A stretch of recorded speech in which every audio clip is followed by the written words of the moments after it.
I think it would depend as to what your job is. I think that there's no hard and fast rule, and a lot of it depends on your contract of employment.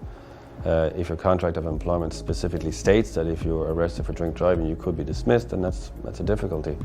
But it depends generally on your job. If you were a member of An Garda Síochána and you were arrested for drink driving and convicted, it could be something that you could be dismissed for, yeah.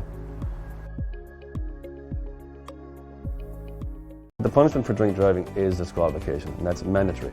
The judge has no option. If you plead guilty to drink driving, or if you're found guilty of drink driving, they must put you off the road.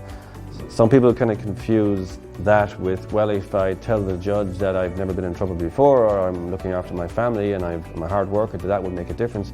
It won't. I would love to tell you that it will, but they have no choice. If you're found guilty, they have to put you off the road.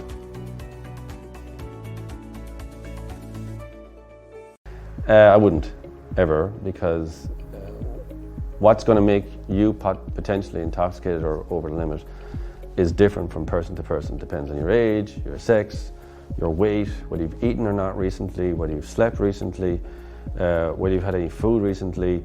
There's a whole different bunch of factors which all combine together to result in you being maybe over the limit or not. A pint of beer for one guy who's used to drinking a lot mightn't put him over the limit, but a pint of beer for someone else who doesn't drink that often and who's tired and who hasn't eaten in a while might. So there's no scientific rule. It's very, very much case by case.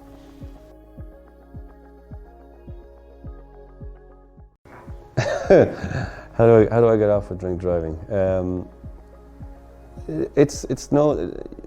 People think it's scientific. There is some formula or method. There isn't really. There never is when it comes to the law, because the law is dealing with people, humans, judges, guards, clerks, solicitors, and the human is somebody and a collection of people they're just not precise. There is no scientific way. Sometimes it comes down to luck. Maybe a witness doesn't turn up. Maybe a guard gives bad evidence. It can be something as simple as that, but there's no hard and fast rule.